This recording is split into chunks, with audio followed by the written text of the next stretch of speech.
Can't believe you said that, Kieran. How dare you?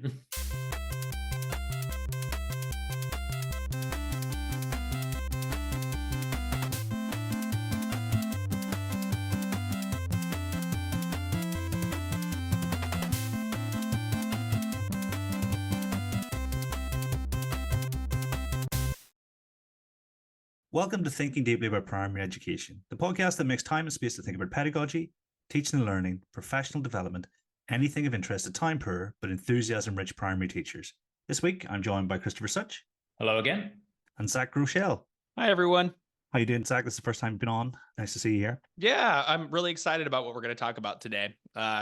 Huge fan of the podcast. So I'll try not to nerd out too much during it. I mean, that's very kind. I'm also a big fan of yours. I think your intro game is stronger than mine. So listening to it, I'm thinking, well, what do I do to get to that level? It's professional. Oh, that's funny. We're going to explore explicit teaching. I know is a topic close to your heart, and same for Chris and I. But first, Chris, what you reading for?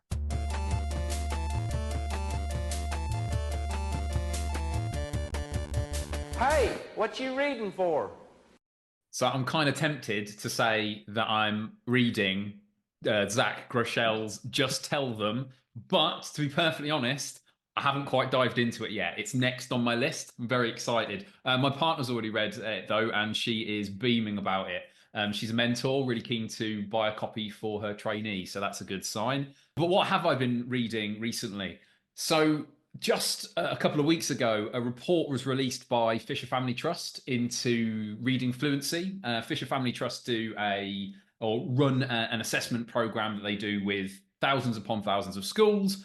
And as a result of that, they've been able to get a sense of where pupils are on average at for their oral reading fluency scores in England, which is kind of big news for English educators, because for those of us who have been interested in reading fluency, we've been relying on the Hasbrook and Tyndall fluency norms from America. And because of the differences in teaching there's obviously some difficulties in kind of interpreting that across. But the fact that English educators now have an equivalent so they can get a sense of where their pupils perhaps on average should be at a different point in their education is really great. The report goes into the correlation between fluency and comprehension, which won't come as a surprise to anyone. It's just a really great, really interesting report by Hilton, Fishin, Charman, Thompson, Plaister, and friend of the podcast, Professor Kathy Russell. So well worth checking it out. What about you, Zach? What are you reading for? Yeah, I've been struggling to read recently. I have two kids who you read anything, and that's just an invitation for them to come and put their hand right in front of the book and try to get them to pay attention to you. So my secret was read articles, on my that you can, they're digestible, bite size, read them really quickly. But I am reading a book right now, and it is Teaching for Mastery, but maybe a bit of an old one for some folks. Teaching for Mastery by Mark McCourt, which kind of at this point is going through the history of mastery learning. Like you think at the very beginning of before there was any technology, like self-directed or self-paced paper pencil materials that you could give to kids in a box, and if they pass certain mastery tests, they can move to the next level. That's what they're on.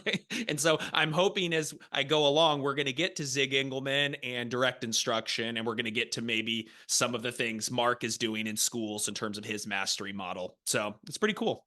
And Kieran, how are you doing? Are you reading anything lately? Yeah, I mean the first half of Mark's book is a fascinating exploration of mastery, because I don't know about you guys, but we had mastery as it became a very big buzzword about the time Mark was writing the book, and it's very interesting to see the actual research behind things. Certainly Bloom's work in the 60s and stuff. And I do know that you will get to a lot of really illuminating strategies for in the classroom. So I think you're going to enjoy the second half of the book. I've been reading Feedback by Kate Jones. Also the subtitle is Strategies to Support Teacher Workload. And because I think, again, that's a conversation we've been having for a long time, but I don't think we've solved it in terms of teacher workload. I think we know a whole lot more about feedback. I think there's a whole lot better practice taking place. A lot of things have been put to one side that really were taking up a lot of teacher time.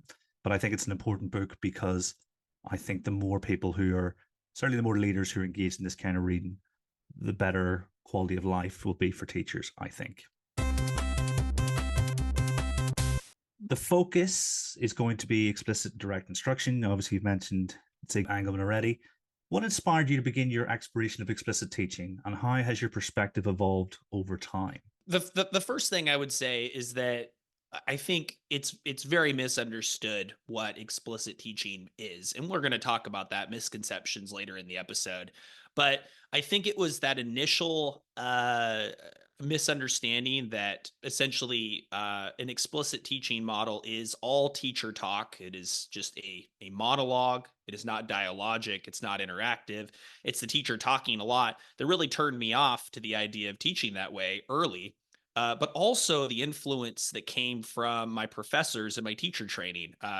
There was a lot of encouragement when I was becoming a teacher to essentially try to use like student kind of activating methods, inquiry-based methods, or project-based methods. And we've talked about, in other conversations, I'm sure, about like this idea that you could kind of group them all by the same characteristic, which is that sort of a minimal guidance approach, one where the teacher takes a back seat, the kids are pursuing their own interests, their passions. But this model is going to encourage a lot of motivation, and then they're going to learn things a lot faster. And so I started with that kind of attempting to make that model work as much as possible. I think maybe even being, not to toot my own horn, even being more successful than many people I've seen who've done this for much longer. I think I was actually one of the popular teachers in my school when it came to showing that this model had potential. Yarn spilling out my doorway, cardboard boxes piling in one side, the desks are always moving in a flexible arrangement, always trying to be at the cutting edge, always trying to kind of chase the discovery dragon, as I call it, right? Out in the distance, if I could just make this work, if I could just give them a little bit more excitement and more, and I can secure that engagement, and the kids will be successful. It took some real reflection, some real engagement with a lot of people in British edu Twitter, actually. A lot of reading and realizing that every time that I tried to go and do this, there was a subset of my kids who would opt out of it, who struggled to even make any sense of what was going on. And every time I kind of stopped everyone together, brought them together, and just told them what they needed to do explicitly and unambiguously, gave them some examples, had them do practice problems. Every time I kind of got to that level of sort of controlling the instructional design so that it was in a scaffolded sequence, the kids did a lot better. I worked a lot less, having to run around with my head, like a chicken with my head cut off, trying to put out fires in the room. And the kids enjoyed learning more. They felt the kids that are usually on the margins were brought in earlier and made to look smarter, and they felt more confidence quicker. And you could really change a kid's life around in that year pretty quickly if you just gave them that taste of success, and you made learning feel easy. So I think in a long roundabout way, it sort of started with me being very much opposed to an explicit teaching model, partly because I didn't understand what it was, using sort of a progressive, romantic kind of approach for about 5 years, seeing it not succeeding. And then what is the alternative? What are other people doing that they find more successful? And it kind of landed me back on explicit teaching. A lot of people's experiences with explicit teaching is they'll say things like, there was another teacher in like down the hall, often someone with 20 or 30 years experience, who just seemed to be quietly getting on and getting good results through, explaining things, being explicit, not feeling like they need to jump through whatever hoops the rest of the staff seem to do. Is that something you experienced? Was it ever the case where you had some of these like teachers down the hall with more experience who had found out for themselves the way you have that explicit instruction is often the best way to go?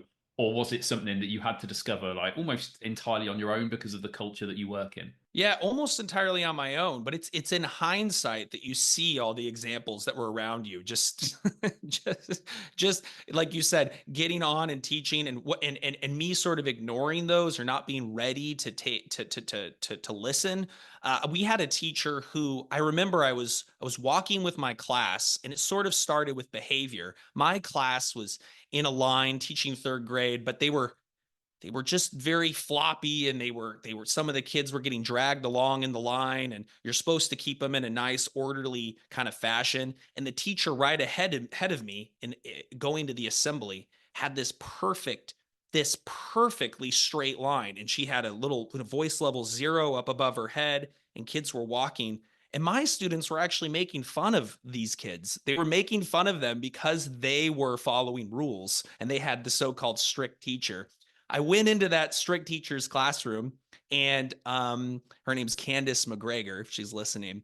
And she's tiny, right? She doesn't have a booming male voice of dominance, and she's a very small woman. And the kids walked in a very orderly fashion, and they all got their mini whiteboards out, and she just went bam, core response, bam, core response. Everything she did, the kids would flip the mini whiteboard up at the same time and put them back down. And it was only years later that I looked back and I remember thinking like she was a master teacher. And this wasn't the model that I didn't see good teaching in that. I saw what I wanted to see. Maybe I saw control, or maybe I saw a teacher who a teacher who needed to do those things out of necessity, out of survival, and wasn't doing the great kind of open-ended learning that I was doing. I guarantee you her results were amazing. I didn't care about that either.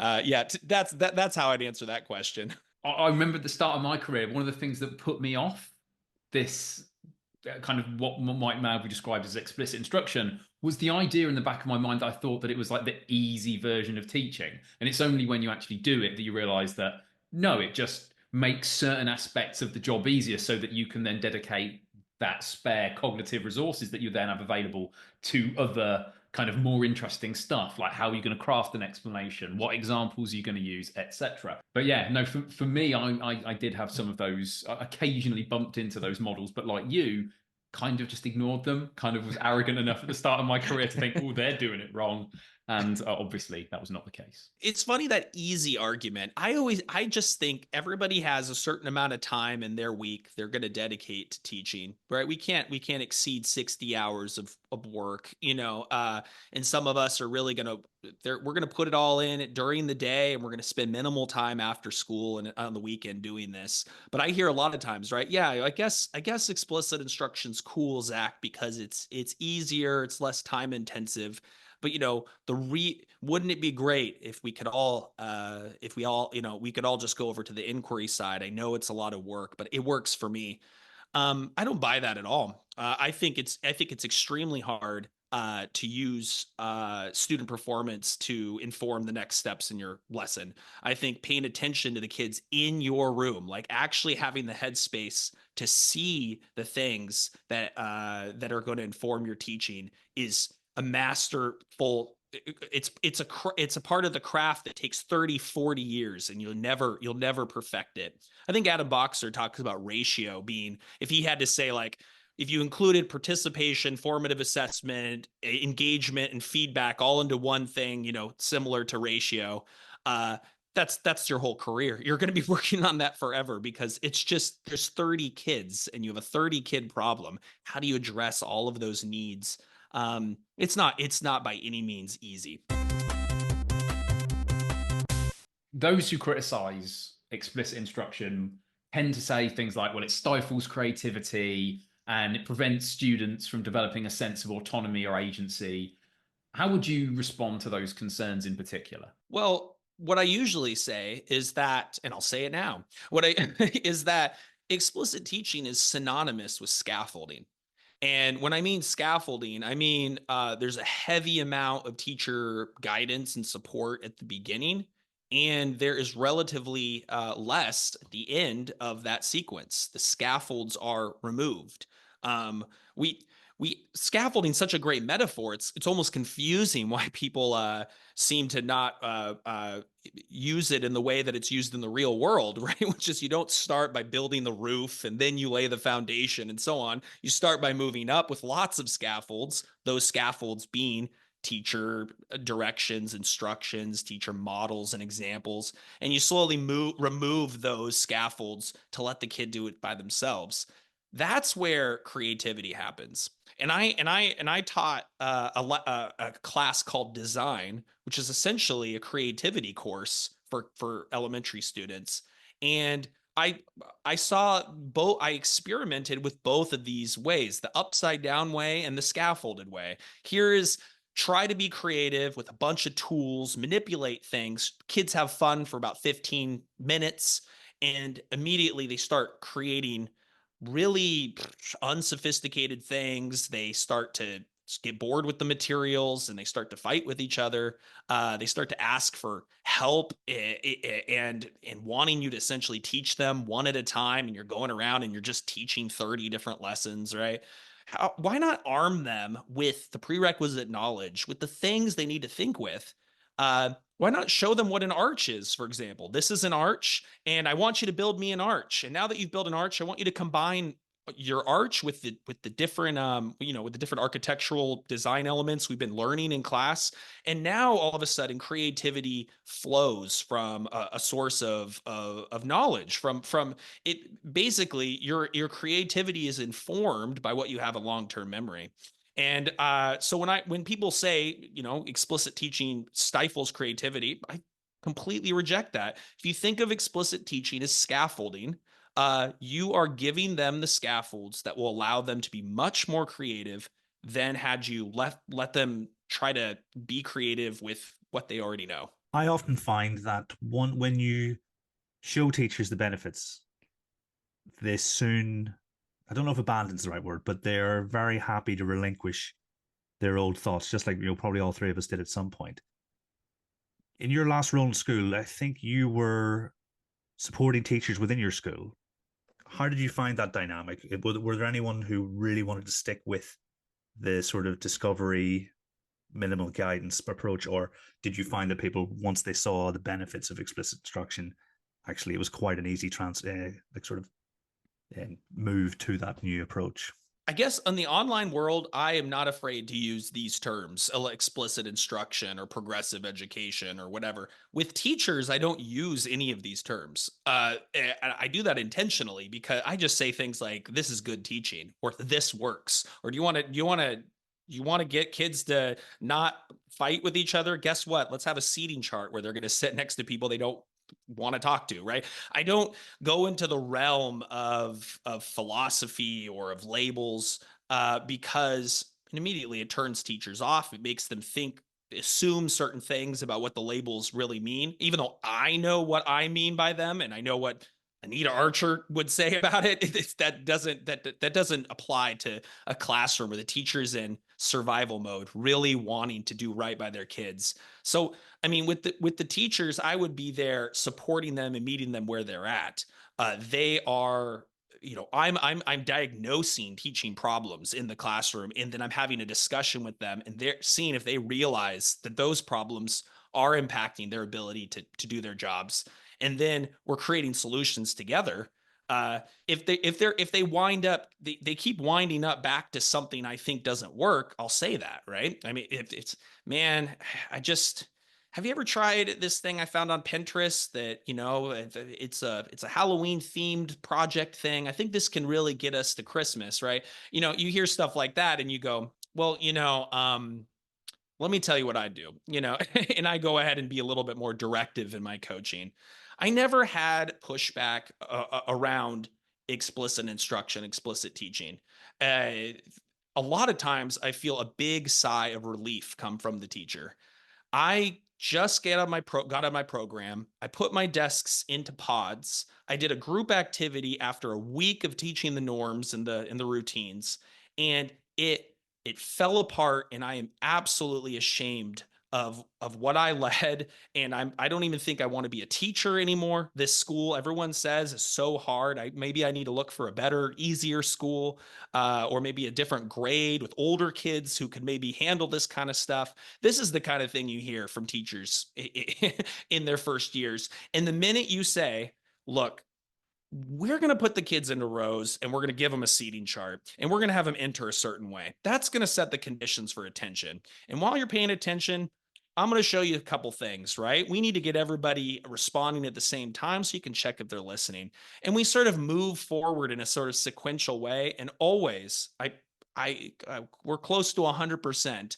Always there's a sigh of relief that this works. I wasn't taught this in my program. I wish I had been taught more things. And this is practical. This is how to pass papers, how to collect work. Teachers like that. I really believe that. I think often with teachers, there's also just the sense that this explicit instruction stuff is like almost like the dirty little secret that they've been doing for parts of it themselves when nobody's looking. But obviously then when the doors open or they're being observed, they're returning back to whatever they consider to be, fashionable or what they consider to be the appropriate way to teach based on their initial teacher training. Teachers use as a proxy for their own effectiveness, since we have such a delayed feedback loop with the student results, right? They sort of use how much effort am I putting into this as a proxy for their effectiveness. And a lot of the teachers, I think, going around and doing the 30 mini lessons, they're getting their steps in, that's for sure, right? They're meeting with every kid and they're giving this personalized lesson. Personalized is obviously better than not personalized, right? It's customized, right? And so they're going around 30 different kids and they're doing this, and the math kind of gets lost in there. The math of I only spent 6 minutes with each kid versus I could have given them 35 minutes and then had the rest of the period having them do lots of independent practice, right? And they wouldn't have needed my help. That kind of just gets lost in kind of the survival type teaching. I think this is why, like, when we talk about Kirshner, Sweller, and Clark, minimal guidance, that the whole argument around minimally guided teaching, that it doesn't land with some people who think that their very minimally guided approach, they think it is guided. They say it has lots of guidance. It's because the teacher is active. They're just not giving everyone that high dosage of modeling, everyone that high dosage of support and feedback and questioning. It's in this one-on-one 30 times mode, which is exhausting, and it doesn't give kids the ingredients they need to move to the next stage in their learning. You emphasize the importance of explanations in teaching. What are the hallmarks of a truly effective explanation, and how can teachers refine this skill? I think I'll just go ahead and say that explanations are not the silver bullet of teaching. I don't know if I need to say that, right? Maybe because the book says just tell them, that it might confuse people to think the only thing you should be doing is telling them things, when it comes more from the last resort idea. I'm the teacher or I'm the coach, I'm in the room, and the kids are struggling beyond what anyone should be asked to struggle towards. And all I'm thinking in my head is, let's end this. Just tell them. Just bring them back to the carpet. Let's get them in their seats, and let's just tell them what they all need to know in 5 minutes, right? But explanations are especially important for teaching because of because of where they are most effective, which is at the beginning of the sequence. And since you start with a modeling phase, everything that comes after that, your formative assessment, your guided practice, whether or not you can make the material more challenging, maybe throw in some distractors, all of these decisions that you're going to end up making so that they can generalize or be creative or do critical thinking type of responses, they all sort of depend on you not making too many assumptions about their prior knowledge, you not basically moving on and getting right into work, but you taking the time to clearly and succinctly get the needed essential knowledge to everyone in your classroom so that now I can go off and do the other things, the MTSS kind of model where I need to maybe meet with some small groups at the kidney table, or I need to give additional practice to this child, or I need to, send something home. All the decisions we make sort of spring from whether or not the model landed or didn't land. And so that's why I think explanations are so important. If you see a teacher can get it across in 5 minutes with a perfect example, an analogy. Maybe they tell a story that has everyone hooked, and then they use that as a springboard for independent practice. So much better than having to stop everyone, bring everybody back. Okay, I messed up. I need to re-explain it to you. So that's why I thought we needed a book on this. We needed a book that that emphasized the importance of an unambiguous and research-informed explanation phase, that from there, everything else sort of flows from it naturally. I think one of the things I take away from what you're saying there, and kind of going back to what you said a little bit earlier about this idea of there's plenty of room for the development of expertise in explicit teaching. In fact, several careers worth were we, lucky enough to live that long. What I think about here is that when I do bits of professional development, there are now certain things that I've explained literally up 200 or 300 times. And even now, I'm going back to the drawing board once every often and going, oh, actually, that metaphor still isn't quite working. I'll tweak this and I'll tweak that. And it isn't just about being good at explanations generally, it's about being good at explaining that particular thing.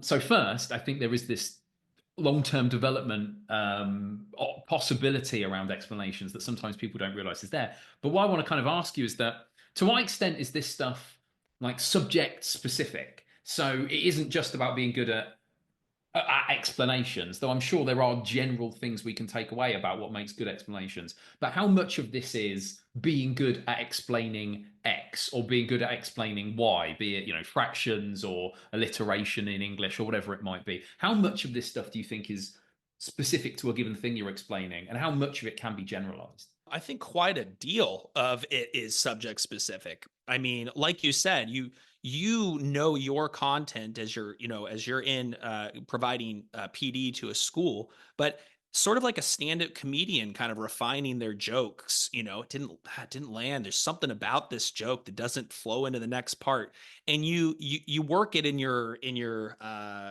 what do they call open mic, right? You work it in your open mic a few times before it hits the big stadium. I talk a lot about that in the book. Basically, that one way you can get rid of certain unproductive features of your speech is to watch yourself on video, right? Or that rehearsing and scripting your speech would be really beneficial. Rather than focusing so much on creating resources from scratch, teachers might be better thinking about what they're going to say and how they're going to say it. Where are the questions going to go?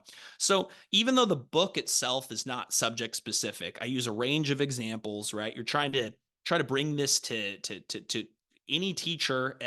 The teacher has to then take those general heuristics around explanation and then apply it to their subject. And there's also just certain elements of the research around teacher talk and communication in general that really seem to apply better to certain subjects than other ones. I mean, we can, it's obvious that if you're going to be moving a violin around, the teacher's probably got to put their hands on it, right?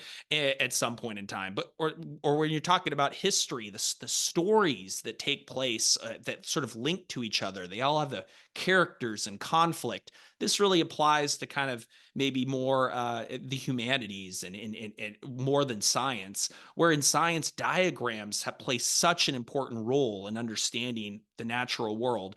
And so you really want to know how to present a diagram in an effective way that doesn't overload kids, right? So throughout the book, I try to make those connections, but knowing, right, that there's other books out there. You got Adam Boxer's Teaching Secondary Science is going to teach you a lot about how to explain science in the secondary level, right?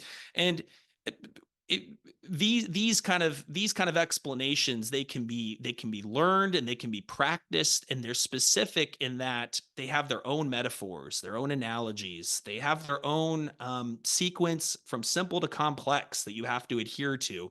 So I hope this book is more like a starting point, giving those general overview of what we know about explanation as applies to anything. And I hope I gave enough examples of what can you do next? What's next for you? When you are, planning to teach, do you like mentally rehearse kind of bits, like key bits of explanation, or is that something that you like rely on kind of yourself doing that on the fly, or is actual kind of mental rehearsal of how you're going to explain things part of your planning process? Not only mentally rehearse it, but I actually rehearse it, like out loud at the board. You have an empty classroom at 7 a.m., right?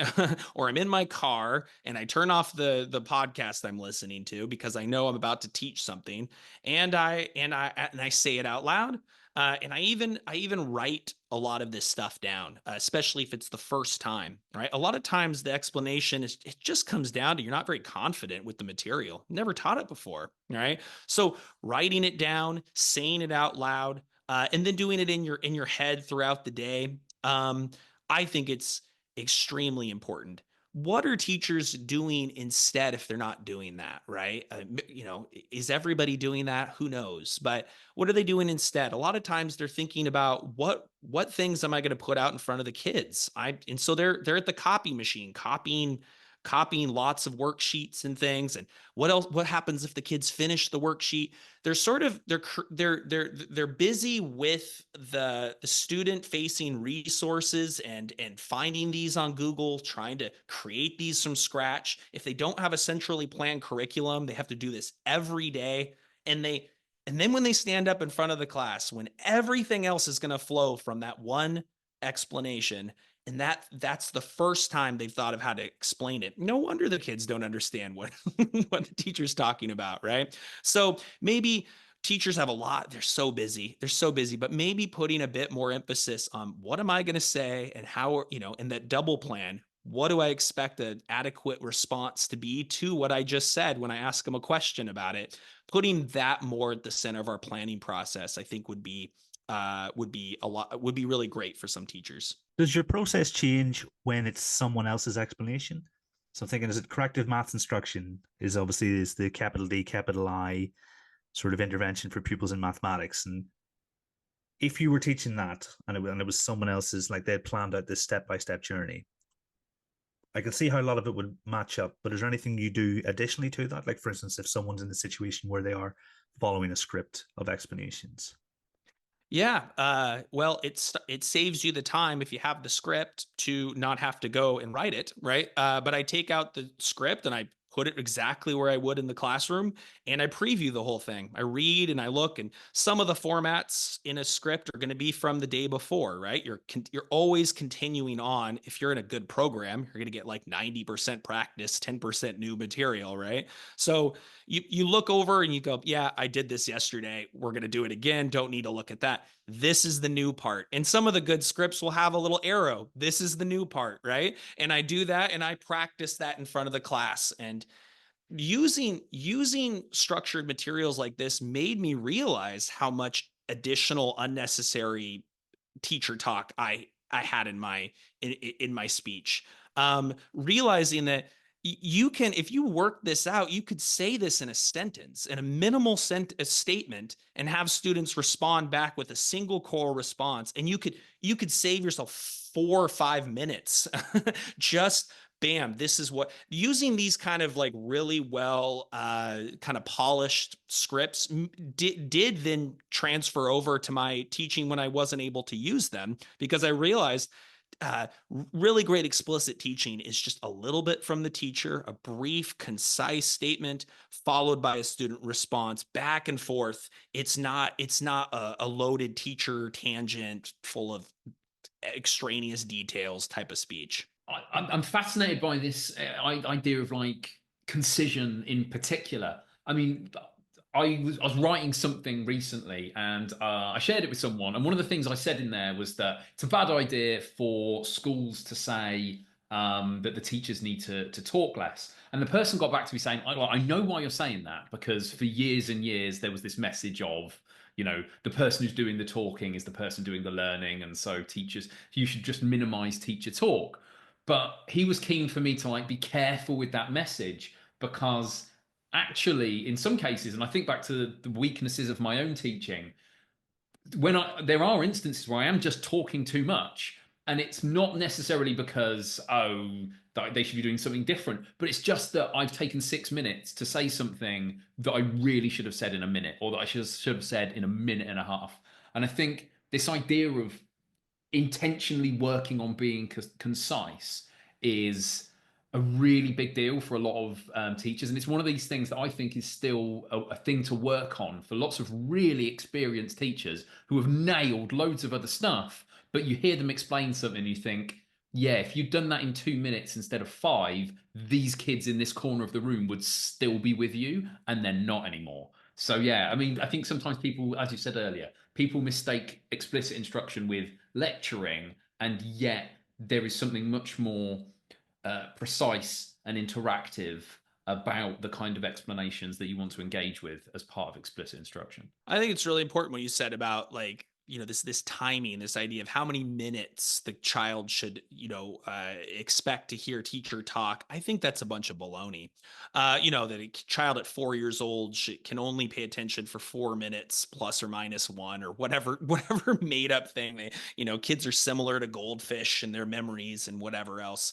I think, and especially if you look at the different chapters of the book, I think you could find that like a storytelling kind of mode of teacher talk is going to be more verbose. It's because you're tying together a whole sequence of events, and if you let the child interrupt it somehow with a question or with a remark, it will interrupt the natural flow of events so that no one else can understand how they're connected, right? So the teacher kind of has to go into this storytelling mode, which might be a little longer, but in general, when we're talking about math, for example, when you're explaining a topic, you're looking just to be as efficient as possible.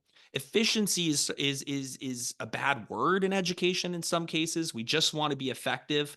But if you can use that amount of time much more efficiently, if you can get more reps out of the student, if you can get them to solve more problems in that amount of time successfully, you're winning the game, right? And so you don't want to fill it up with basically a repeat of what you just said. If you can get them all to pay attention and check they all heard it and listen and can all repeat it back, and then you can move forward. Yeah, I don't like that the whole thing about minimizing teacher talk in that regard. But I think when you're designing explanations, if you can use the principle of economy of language, your explanations will be much better. Okay, so what are the misconceptions about explicit teaching do you think teachers encounter most often, and how can they be addressed? We've already talked about one of them, this idea that, explicit teaching is merely lecturing. But what other ones do you come across that you think, maybe this is a chance for you to address? I mean, one of those is this idea that explicit teaching is best for rote learning, and it's worse for kind of the complex types of learning that the deeper learning that we want kids to acquire. And you kind of have to start with like, what do people mean by rote learning? Even that there is a confusing, people just sometimes mean that rote learning is any kind of factual knowledge that, whether or not they understand what they're saying or not. Right. And so people use rote learning as an ill-defined term too. Right.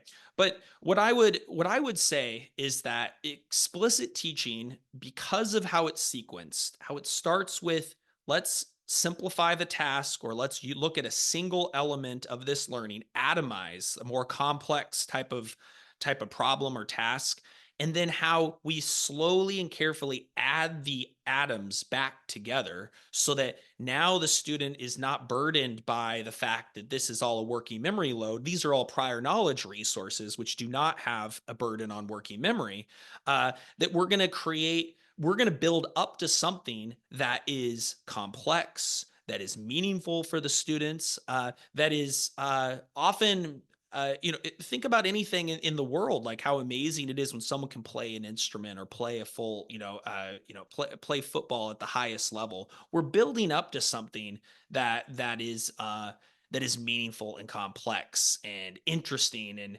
and good for the world. I don't see explicit teaching as a single phase. Like it's phase one and everything else is inquiry based learning. I see the entire sequence being called explicit teaching. And at the end, while you're getting kids to generalize and adapt, and you're throwing in tricks and you're getting them to say their opinion about it and evaluate it, that's just the end of the explicit teaching sequence. You've assured that they're not guessing and making stuff up at this point, but that they're using prior knowledge to be creative and to think critically. So I think we all have the aim. We all have the aim to get kids to think critically and to do fascinating, incredible things. We just have two opposing methods. Just if you had to simplify the whole thing, there's two main methods. One is that they're sort of given things they can't do yet and expected to struggle through them. And then the teacher, if depending on how active they are, will kind of bring them back in and out and try it again. And there's another way where we are so intentional about the instructional design. We are so efficient with with how we align tasks and tests and teacher talk that it all builds up towards everybody being able to get there much quicker and be able to show way more sophisticated thinking than it would be if you just kind of throw tasks at them. As you're speaking there, I can't help think about the like reading here and the fact that, I mean, what you've basically described there in terms of like the opposing ways of thinking about learning is like one's top down and one's bottom up. One is let's start with the whole thing and see if you can work out the components for yourself. And one of them is let's explicitly teach the components. And then from that, build the whole complex thing. And it makes me kind of reflect on some of the reasons why those people who tend to oppose systematic explicit teaching of phonics also tend to come from the kind of philosophical end of the spectrum as of being kind of vaguely against what we might call explicit instruction, because really phonics is that same idea, but of saying let's start from the fundamental building blocks, let's put them in place and build to something complex, rather than no, let's start with the full complexity of reading and kids will work out the building blocks for themselves. And I imagine this kind of same thing of top down versus bottom up plays out across all sorts of areas of education, like number bonds and multiplication facts, and learning basic components of around history. Maybe I'm wrong, but I can't help but think about how that reflects on what we've been talking about previously with regards to reading instruction. Well, yeah, and I talked about that same thing on the Reading League the other week, where they asked me to talk about cognitive load theory, and I basically made the argument that, and we actually had a little back and forth about this, you and me, Chris, because I wasn't as usual at 10 p.m. I did a tweet that made no sense, and then you commented on it.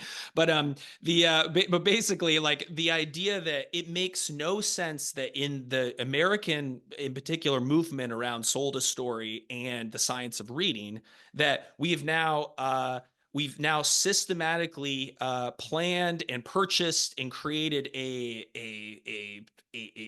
approach that can get phonics to every kid. And that tends to look like a teacher's at the board and doing lots of choral responses. And then we move to the desks, and the desks are, and they're applying that to, and maybe we give them to codables and so on in a nice sequence.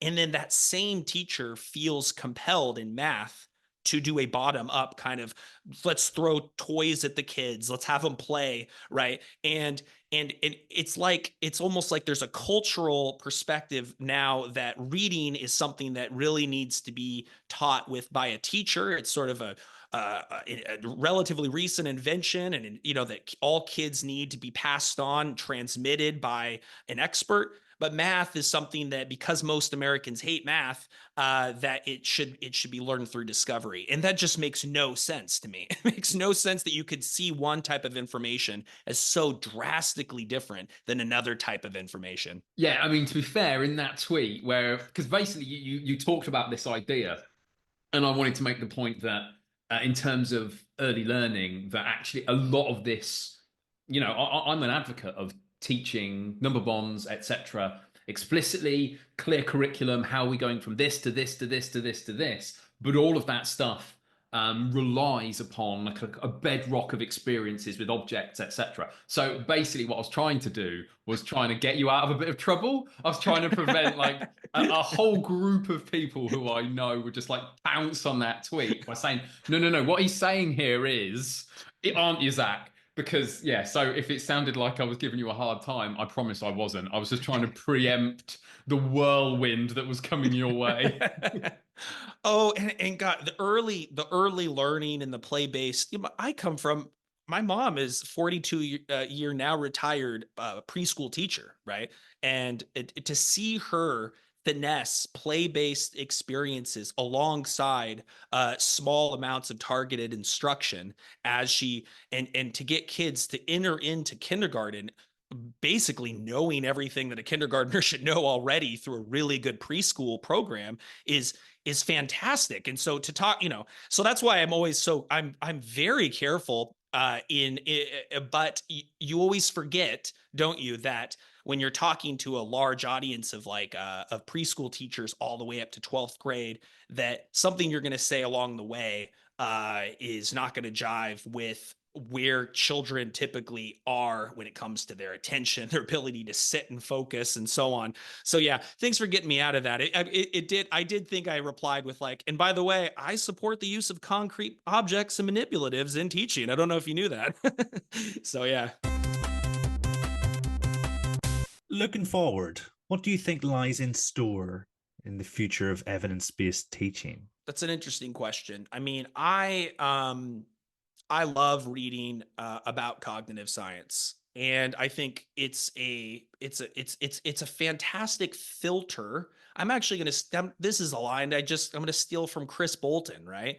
Which is that it's a great filter for nonsense in education, right? When we have this understanding of a cognitive architecture, we can it's persuasive, I find, and it is also very, very helpful for teachers to understand like these are sort of the constraints, these are the parameters I need to operate under, right? The guidance fading effect, element interactivity, these are things having to do with a pretty logical way of transmitting information that doesn't overload kids and leads to eventually passing the control over to them because they have the prior knowledge to succeed in that kind of thing.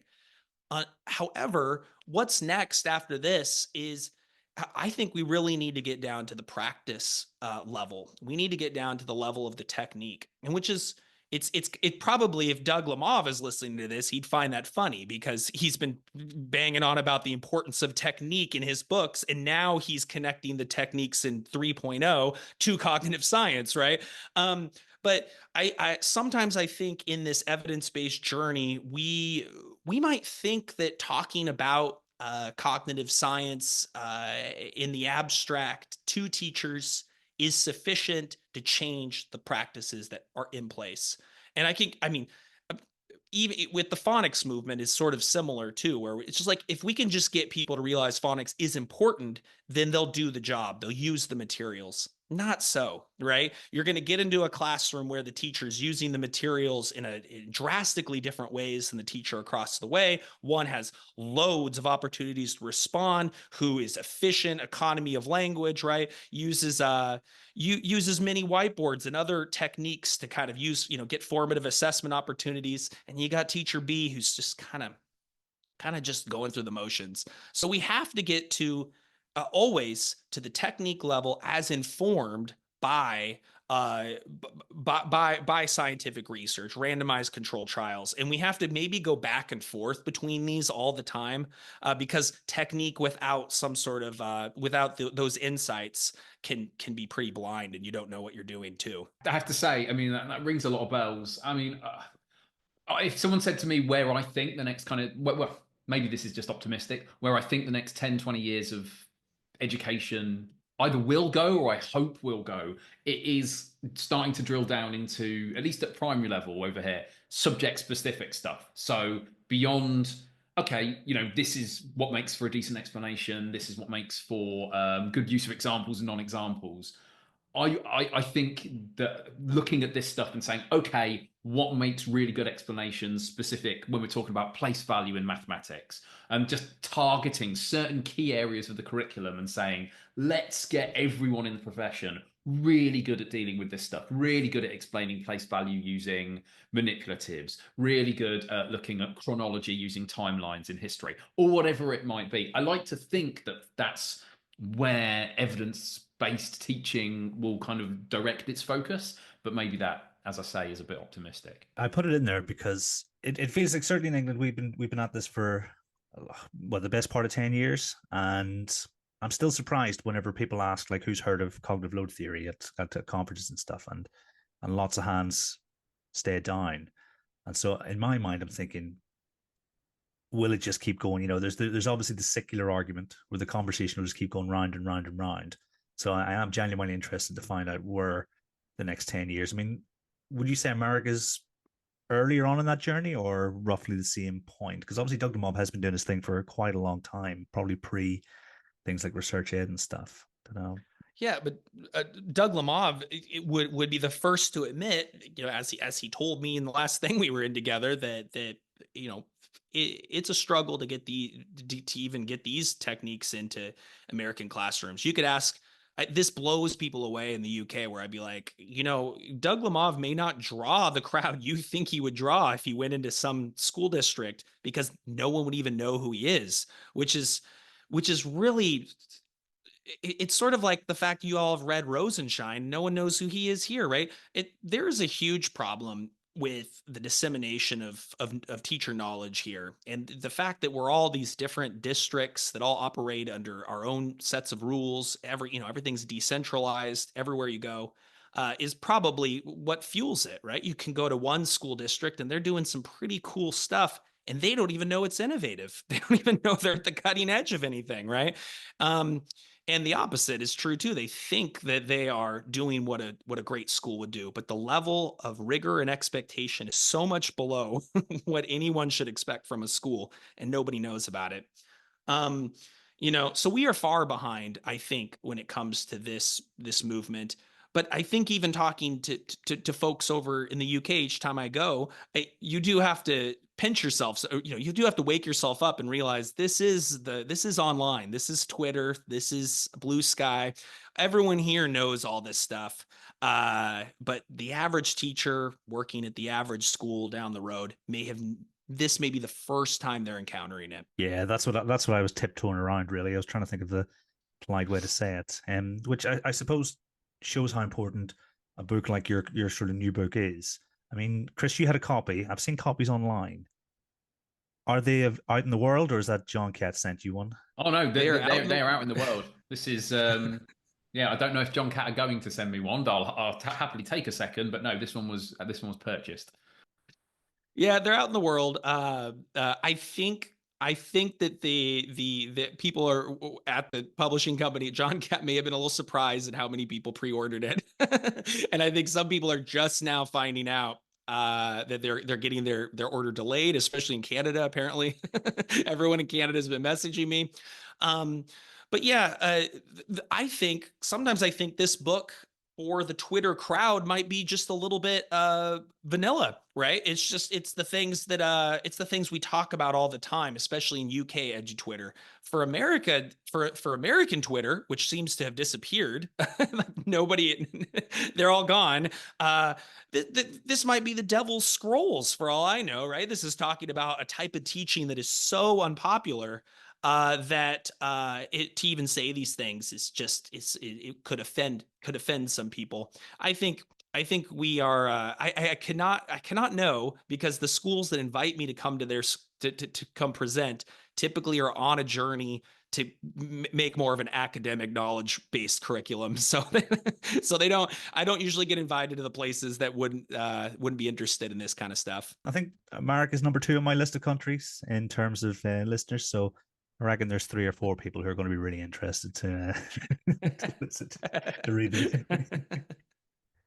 No, I mean the last hour's just flown by. I thought we go probably a couple hours longer at one point there. It's been fantastic chatting with you about this, and really, really appreciate your time. I think all I have to do is say thank you very much for joining me, Zach. Yeah. Oh, it was a blast. I hope listeners kind of get something out of it. And afterwards, feel free to contact me if you have any questions. I appreciate the opportunity. Thank you, Chris. Always a pleasure. Thanks for having me on again. And everyone at home, until next time, thanks for listening.